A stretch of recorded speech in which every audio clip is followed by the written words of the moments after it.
आगे भी special report का रुख करेंगे, लेकिन इस वक्त ब्रेकिंग न्यूज मिल रही है। राजस्थान बीजेपी से जुड़ी बड़ी खबर है। स्थानीय निकाय चुनाव घोषणा पत्र समिति की घोषणा कर दी गई है।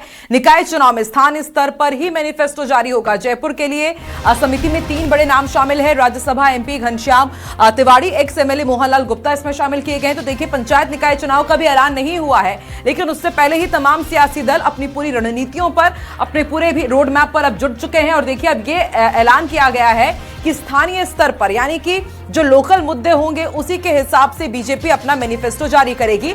जयपुर के लिए जो समिति घोषित की गई है उसमें 3 बड़े नाम शामिल हैं। Rajya Sabha MP Ghanshyam Tiwari, ex MLA Mohanlal Gupta, पूर्व मेयर सौम्या गुर्जर भी इस मैनिफेस्टो कमेटी में शामिल रहेंगी।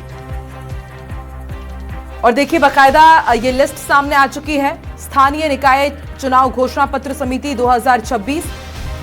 झुंझुनू की यदि बात की जाए तो पूर्व सांसद संतोष अहलावत, जोधपुर की समिति में पूर्व राज्यसभा सांसद राजेंद्र गहलोत, सीकर की समिति में बीजेपी के प्रदेश महामंत्री श्रवण सिंह बगड़ी और कोटा की समिति में पूर्व मेयर महेश विजयवर्गीय, उदयपुर की समिति में पूर्व मेयर गोविंद टांग शामिल किए गए हैं। और अजमेर की समिति में पूर्व मेयर ब्रजलता हाड़ा रहेंगे। और बीकानेर की समिति में इसी तरह पूर्व मेयर सुशीला राजपुरोहित, यानी कि जिन्होंने स्थानीय मुद्दों को उठाया है, जिन्होंने स्थानीय मुद्दों पर काम किया है। इसी तरह से इस पूरे समिति की घोषणा की गई है अलग अलग क्षेत्रों के लिए।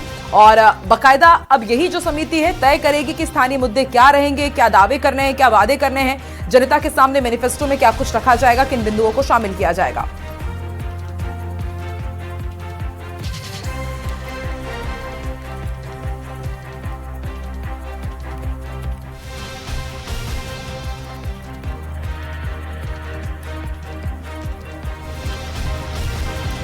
तो स्थानीय निकाय चुनाव से जुड़ा हुआ ये बड़ा अपडेट है। निकाय चुनाव में स्थानीय स्तर पर अब मैनिफेस्टो जारी होगा, ये साफ कर दिया गया है राजस्थान बीजेपी की तरफ से। और 3 जयपुर के लिए जो समिति घोषित की गई है उसमें 3 बड़े नाम हैं। राज्यसभा एमपी घनश्याम तिवाड़ी और एक्स एमएलए मोहनलाल को भी इसमें जगह दी गई है। इसी तरह अलग अलग जो क्षेत्र हैं उनके हिसाब से यहाँ पर समिति में किन किन सदस्यों को शामिल किया गया है, इसकी लिस्ट बाकायदा सामने आ चुकी है।